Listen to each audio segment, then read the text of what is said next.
After studying this module, you shall be able to know about the uses of technology for commission of crime, attitude towards technology in young adults, the risky online behaviors by adolescents and young adults, internet use among adolescents. Now the introduction. Our modern day environments are technologically richer than ever before. With each new wave of technological advancement, we are faced with new streams of sensory inputs from myriad modalities that challenge our brains and require us to adapt to an ever-changing information landscape. This burgeoning set of new information brings with it novel forms of irrelevant distractions and interference, which can disrupt performance on goal-directed activities. Further, this overloaded information imposes greater cognitive demands on our neural systems to selectively attend to sensory inputs that are relevant to our immediate goals, while ignoring the interfering sources. Over the past decade, research in laboratories has focused on unraveling the neural mechanisms underlying human capacity to selectively attend to goals in the face of interference. While an ever increasing pool of new technologies and digital media appears to be an inevitable phenomenon, there is no clear consensus as to whether the impact of this on our brains is positive or negative. Proponents of technological innovation cite increases in productivity, flexibility, and control over how we accomplish our goals, like Hill, Hawkins, Ferris, and Witzman 2001, Volcker and Hunter 2005. But the majority of the existing research literature tends to focus on negative aspects of technological media innovation in our daily lives. Email and text messaging provide an instructive case in point. While they both enable flexible, immediate communication from any place at any time, there is increasing evidence that such forms of communication are a primary source of chronic stress in our lives. Barely, Myerson and Grodel 2010, ultimately leading to increased workload and a widespread sense of overload. Broswell and Olson Buchanan 2007. Converging evidence suggests that the unpredictable nature of email and texting messaging via mobile devices leads to a highly rewarding reinforcement schedule that engages the dopaminergic reward system of our brain. Bridge and Robinson 1998 and Small and Worgan 2008. Indeed, a recent study that used an ecologically valid experience sampling method determined that the desire to use various forms of media, example social networking, checking email, or surfing the web, were among the hardest urges for people to resist. Hoffman, Vos, and Brewster 2012. Given that email and internet access are inexpensive and virtually omnipresent, self-control failures in regulating one's media consumption have the potential to escalate into pathological media abuse. LaRose 2010, Song, LaRose, Esselin, and Lin in 2004. A condition sometimes referred to as Internet Addiction Disorder, Angie and Wimmer Hastings 2005. Now, attitude towards technology in young adults. Additional insight about how we perceive the impact of technology comes from considering how interactions with media vary among people in different age groups. Perhaps not surprisingly, tech and media uses currently tends to be highest amongst the next generation. Ronson 2007, and younger generation such as the I generation who have followed Ronson, Carrier and Shiver 2010, who have grown up in a rapidly evolving culture of computers, internet, smartphones and gaming platforms. A survey study found that high school students report the greatest amount of media use, particularly in the realms of texting and online chat, whereas middle school students were the most frequent video game players. Ronson et al. 2013.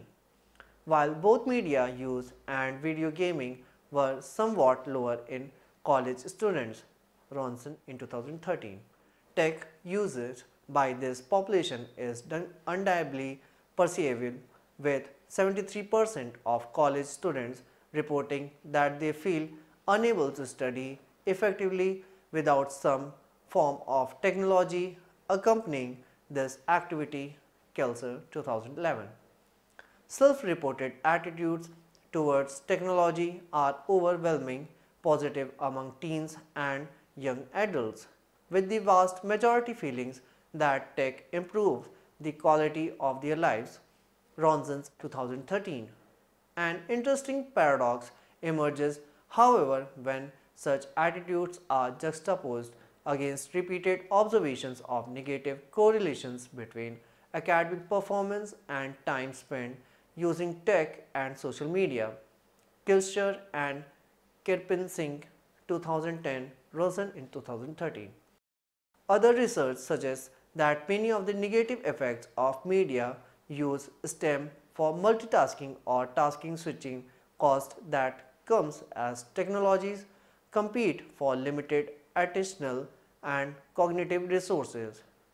Lunko and Content 2012, Sana, Wetson and Cepeda 2013 in 2012. Although one study found a positive relationship between media multitasking and multisensory integration, Louis and Wong 2012.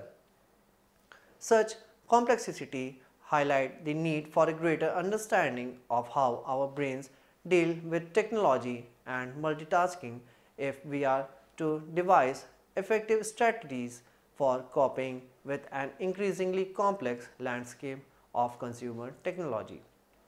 Now, television exposure and brain volumes.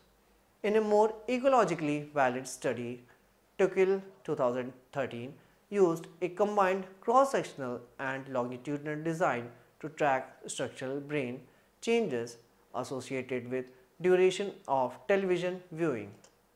This study found a significant positive correlation between the numbers of hours spent watching TV and gray matter density in frontopolar cortex and the medial PFC, as well as a positive correlation with the ratio of gray to white matter density in primary visual cortex. Takeuchi 2013. Perhaps more striking was the finding of a negative correlation between front polar medial PFC, gray matter density and subsequent verbal IQ, measured several years later. While Takeuchi 2013 did not examine functional MRI data and thus did not report functional connectivity measures, it is interesting to note that medical PFC is a key node in the default mode network. Buckner, Andrews, Hand and Sancher 2008. Perhaps an extended amount of TV viewing at an early age reinforces activity in the default mode network, which is associated with ideal behavior, mind wandering and distractibility. Berman 2010, Manson 2007. Now, risky online behaviors by adolescents and young adults. Going online can be dangerous for adolescents and young adults where they are vulnerable to exposure to online verbal abuse. Example, flaming or impulsive or assertive behavior that does not consider the recipient's feelings. See Organo, Castella, Zornoza, Abda, Prito Elsono, and Piero Silla 2000, Siegel, Dubsky, Kilser, and McGuire 1986. Pornography, threatening messages, gruesome pictures, racist content, and suicide content. Other potential negative outcomes are being embarrassed, being harassed, engaging in sexual exchanges, receiving unwanted sexual solicitations, and receiving spam. Being cyberbullied in a serious negative outcome that is associated with emotional distress, delinquent behavior, social anxiety, and reduced self-esteem.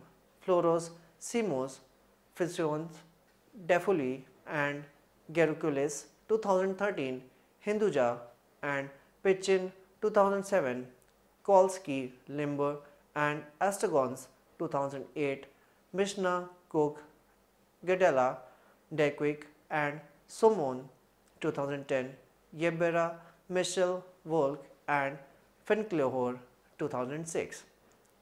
Another serious negative outcome is an online meeting turning into an offline sexual encounter, possibly leading to child abuse. Statistics shows that negative outcomes related to online behaviors are occurring at a significant rate. For example, 13% of American female teenagers and 24% of female teenagers in New Zealand had met an stranger offline that they originally meet online. Burson and Burson 2005. In the United States, 20% of the national sample of 10 to 17-year-olds reported being victimized online either through an unwanted sexual solicitation or online harassment. Yebera, Michel, Frankenhor, and Wallach 2007. Approximately 15% of American high school kids were electronically bullied in 2013. Ken et al. 2014. After partitioning Dutch adolescents aged 12 to 18 years old into groups based on their problematic risk behaviors, 6.1% showed a high-risk development pathway for online sexual risk behaviors. Baumgartner, Sumter, Peter, Wilkes-Barre 2012. Youths engage in risky online behaviors that raise the chances of these negative outcomes.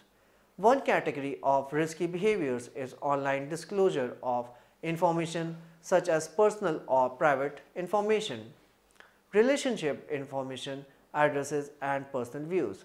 L. Sefag and Nilsson 2014, Bergamter, Wolkenberg, and Peter 2010, Burson 2013, Kreisfold, Muncie, and Desmarais 2012, Dombrowski, Lee Mensley, Ahia, and Dixon 2004, Wolkenberg and Peter 2009, Wolkenberg, Sumenter, and Peter 2011.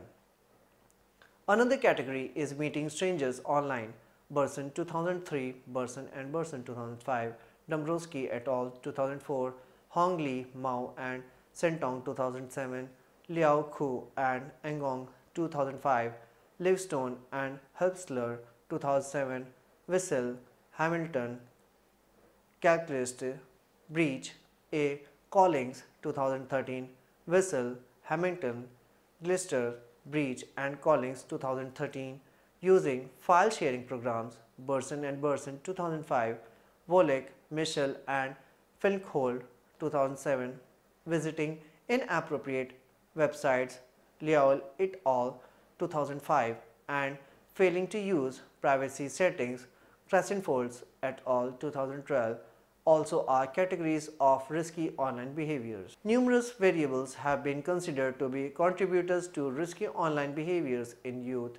The various factors include developmental factors, demographic factors, environmental factors, social cultural factors, internet users factors, parental factors, abuse, victimization factors, educational factors, situational factors, personality factors, and cognitive factors. Some factors are not under the control of youths or their parents, such as the demographic factor of gender or development factor due to age. Similarly, the online world itself might play a role in risky online behavior.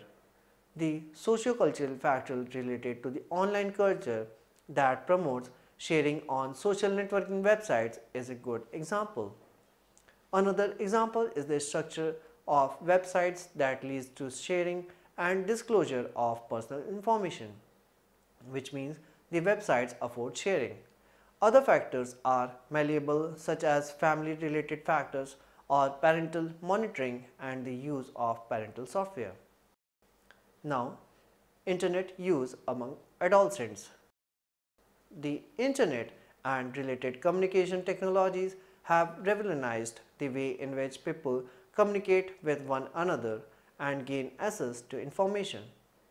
As a communication tool, the internet allows for rapid textual, voice, and video communication from one person to countless others and allows for users to access an immense array of information across a wide variety of dimensions, improving education, employment, and civic engagement. Ekman and Mishra, 2010. If anyone doubts people's dependence on technology deprive them of access to email or wireless technologies for a few hours, and they will soon realize how tired they all are to technology. Adolescents in particular seem forever threatened to their technology, leading Canadian cyberbullying researchers Bill Bilsey to refer to today's youth as the always-on generation. Bilsey, ND. Most of the children and young adults have never experienced a world without technology at their disposal, leading to a digital divide between their parents, which means digital immigrants, and themselves, which means digital natives. Zikr and Smith, 2012. Internet usage has become increasingly widespread in recent years, particularly among adolescents. Almost all youth, 95% between the age of 12 and 17, use the internet, and 68% of the school students use the internet while at school. Hilton and Rennie, 2005, Henhart, 2010, Madden, Lenhart, and Duggan, 2013. 93% of adolescents report that they have a computer or the availability of one at their home. However, young people are becoming less and less likely to use these computers to access the internet. According to the Pew report examining teens and the internet, Madden et al. 2013, adolescents are just as likely to say they have a smartphone as to say they own a personal computer. 37% of adolescents say they have a smartphone, an increase of 14% in just 2 years. 25% of the teens is most likely to access the internet using their smartphone compared to only 15% of adults. Madden et al. 2013.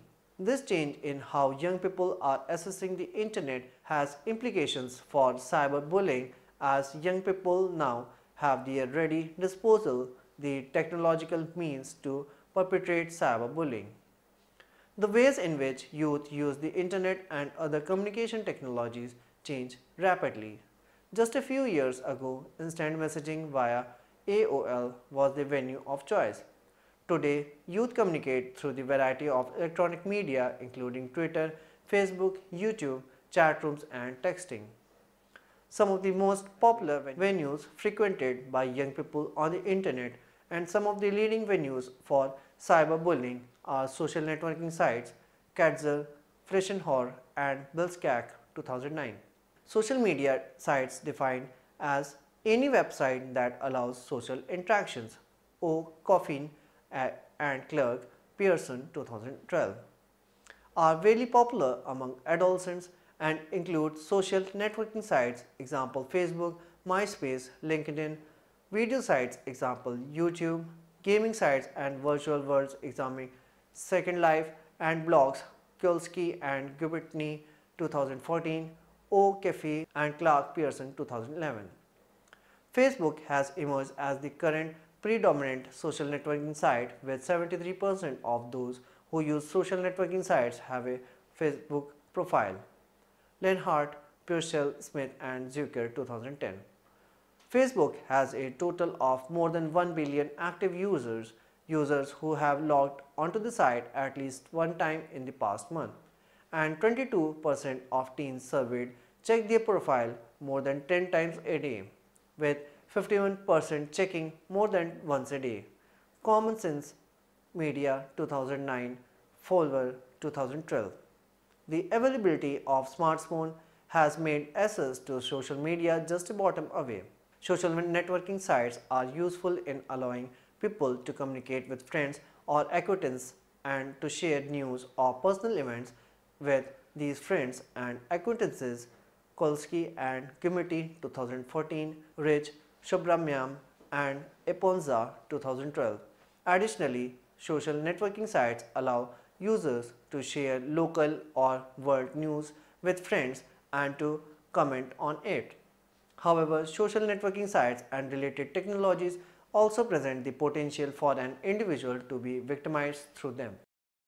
In a study conducted by Johns, Mitchell and Falkenhorn 2013, which explored online activities of adolescent ages 10 to 17, 82% of those who were cyberbullied in 2010 had first been cyberbullied through Facebook.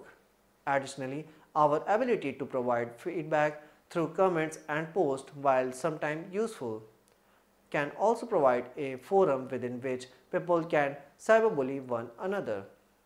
In a recent year, Kolsky and Whitaker 2013 examined the type of cyber aggression used on several social networking sites, including Facebook, YouTube, as well as other forums. They used Radian 6, a Salesforce product that allows users to search a large variety of social networking sites for posts that include select keywords. The authors searched for posts containing words related to cyber aggression, then used Pinsky 2012 taxonomy to sort and classify the post. Although the research is still going on, initial analysis highlight the rampant presence of cyber incivility online via social media. Now, the use of media and intelligence for commission of crime conclusions. The exact effect of media on the human brains depend from situation to situation. Both media as well as intelligence has their own pros and cons through. It's true that in the recent times their usage has helped in the commission of crimes. Today, the knowledge gained is being used by some delinquent personalities for their own interest and also create havoc in the lives of general people. Usage of intelligence and media is not only related to cyberbullying but also entered the field of terrorist activities. Now, the summary. With each new wave of technological advancement, we are faced with new streams of sensory inputs from myriad modalities that challenge our brains and require us to adapt to an ever-changing information landscape. While an ever-increasing pool of new technologies and digital media appears to be an inevitable phenomenon, there is no clear consciousness as to whether the impact of this on our brain is positive or negative. Going online can be dangerous for adolescents and young adults where they are vulnerable to exposure to online verbal abuse. The internet and related communication technologies have revolutionized the way in which people communicate with one another and gain access to information. Today, the knowledge gain is being used by some delinquent personalities for their own interest and also to create havoc into the lives of general public.